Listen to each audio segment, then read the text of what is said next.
Vaheguru Ji Ka Khalsa, Vaheguru Ji Ki Fateh. Welcome to this segment of Coach Gurbani's a-sabad-a-day,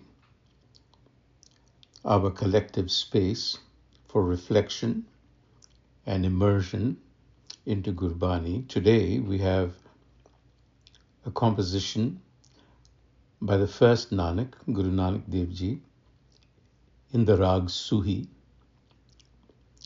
And in this Shabad, Guruji is starting off with a very simple question,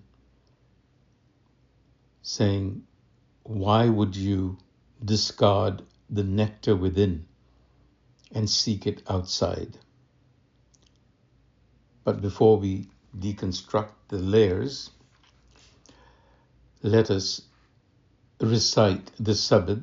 It's not very long, and let the words wash over us. The Sabad. Suhi mahalla pehla kar dooja, ik oankar satgur prasad, antar vasai na bahar jaye, amrit chhod kahe bikh khaye, ऐसा ज्ञान जपो मन मेरे, होवो चाकर साचे केरे, रहाओ ज्ञान ध्यान सब कोई रवै, बांधन बांधया सब जग पवै, सेवा करे सो चाकर होए, जल थल मैयल रव रहा सोए, हम नहीं चंगे बुरा नहीं कोए, प्रणवत नानक तारे सोए, अंतर वसे न बाहर जाए. Antar Vasai, it resides within, it dwells within. Antar Vasai, na bahar jaye. It cannot be found outside, or it doesn't go outside. Amrit chhod kahe big khaye. So there is a pointer to what that Antar Vasai is. What is it that dwells within? The second part of this hemstitch says, Amrit chhod kahe bik khaye. So it is Amrit that is being referred to. Why would you discard the Amrit that is within you and go outside, meaning look externally only to collect poison? So this is actually a comment on the human tendency to seek externally, because our senses are adapted. We'll travel to distant places, we perform all manner of ritual, we look for God, if you will, in the sky, when that Amrit dwells right within. We are wandering outside. So what is being really said here is attention and identity. That is the conflict.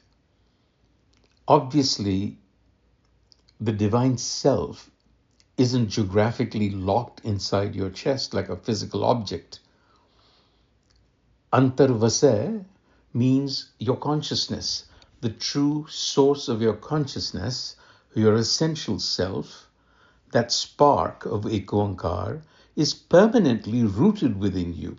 It doesn't move, it doesn't leave. However, our attention constantly leaves. That is the tragedy of the second line. Amrit chhod kahe bikh khaye happens because of what you might think of as a processing error. When your mind forgets that your baseline is already whole, it tends to run outward. To do what? Looking for validation, looking for dopamine, looking for control, looking for material security. It's looking for itself in all by identifying with all of these things. And that is what we have to reconcile. You don't have to abandon the internal anchor to chase temporary external pleasures. So the question remains, the Guruji is saying, Aisa gyan japo man mere, hoveh chakar sache kere. Aisa gyan japo, a very specific kind of gyan. What is it? Elsewhere in Gurbani, we are told that Gur ka sabad amrit hai. It is Guru ka sabad, the narrative of the Guru, which is essentially Naam. So we have to focus on Guru ka sabad.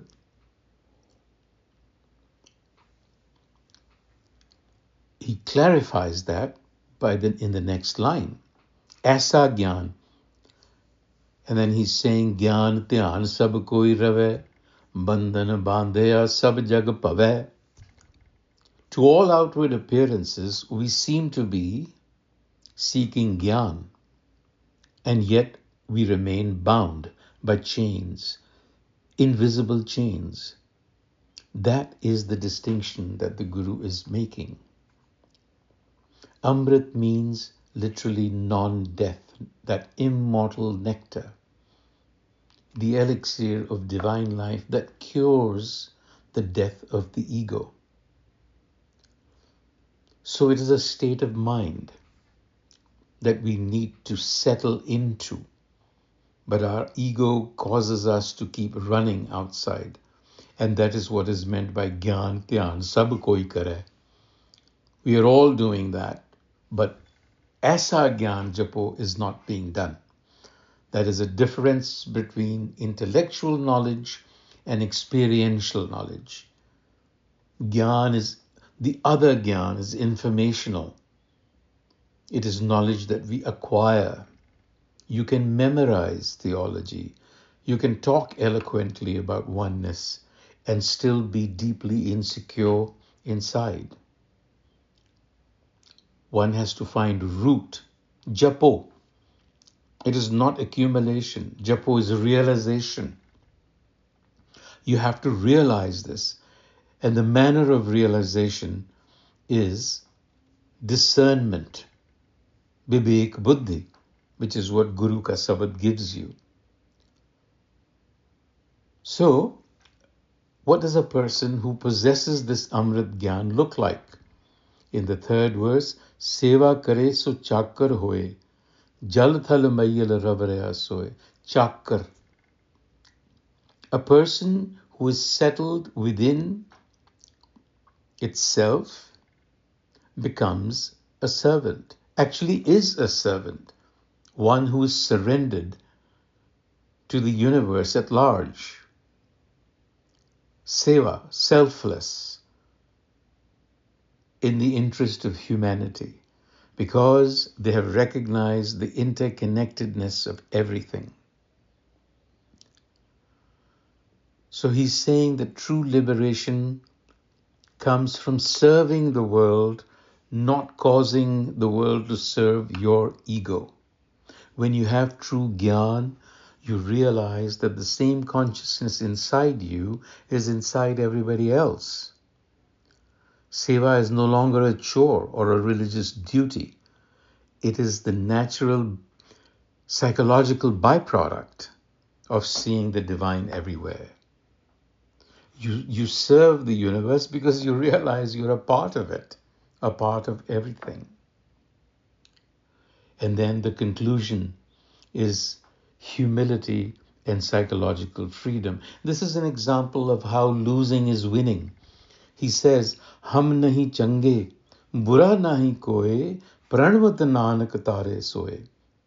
Losing is winning in this sense. I am bereft of any goodness, and no one else is bad. This is the literal rendering. It is only the divine self that will carry us across. So, in our culture, filled as it is with cancel culture, polarization, constant moral superiority, these words are a healing balm. When we operate from the other, Gyan, we use our knowledge to judge others. But when you taste Amrit, that binary drops. The mind says, I am not uniquely superior, and no one is fundamentally evil.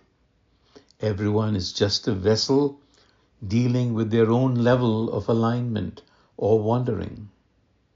So you step off the pedestal of judgment. When you do that, you're automatically liberated from the exhausting cycle of anger, of pride. You're carried across by existence itself. Vaheguru Ji Ka Khalsa, Vaheguru Ji Ki Fateh.